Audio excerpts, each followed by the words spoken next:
तुम्ही विचार करत असाल एवढ्या घाईघाईत कुठे चालले? घाईघाईत नाही चाललो मी. शेंगदाणे लावले, पण शेंगदाणे लावल्यावरती मला एक विचार आला की शेंगदाणे लावले त्याच्या खाली जी जागा आहे ती अशीच आहे, तिथे मी काहीच लावला नाही. त्याच्यामुळे मी जाऊन पट्टापट दुकानात गेलो आणि आणले आपले चणे. चणे म्हणजे हरभरे, जे हिरवे हिरवे नंतर होतात हरभरे, हे चणे. यांना बोललो इथे मी घालते, कारण ह्यांना काही वगैरे माती वगैरे जास्त लागत नाही. हे मस्त असे होतात ही झाडं, त्याच्यामुळे हे मी घातले इथे. आणि यांना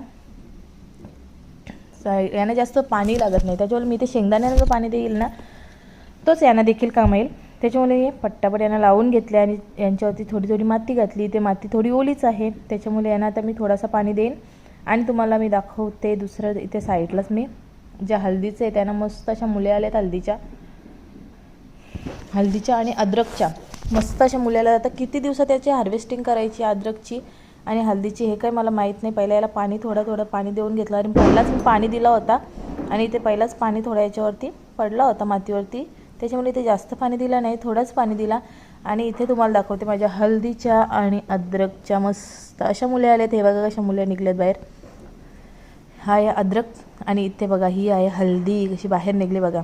आता यांच्यावरती मी 2 दिवसात थोडी माती घालीन, यांना थोडी मातीने झाकून ठेवेन. त्याच्यानंतर हे किती दिवसात हार्वेस्ट करायचं, कसं हार्वेस्ट करायचं ते मला काही माहीत नाही.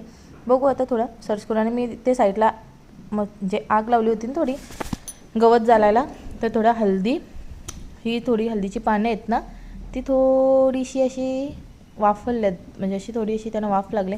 त्याच्यानंतर दुसऱ्या दिवशी आलो आपल्यावरती टेरेसवरती बघायला काय चालू आहे. तिथं मी बिया पण आणल्या. तिथे बिया म्हणजे कशाच्या आणल्यात मध्ये मागे आपण हे लावलं होतं बघा, हे कांद्याचा रोप आणि आहे बिटाचं 3-3 4 मी एक टाकायचं, तर मी 2-2 बरं येतात का नाही येतात म्हणून मी 3-3 4-4 टाकले होते. कारण नाही आले तर बोलो एक तरी येईल ना, 4मधून एक तरी येईल. पण त्यांना आता काढून मला खाली लावायला लागतील. आणि इथे मी आणले आपले फ्लावर आणि कोबीच्या बिया आणल्यात. आता यांचं देखील मी रोप करते बघा, कुठलं कोबीचं आणि कुठलं फ्लावरचा ओळखतो का, ओळखण्यातच येत नाही.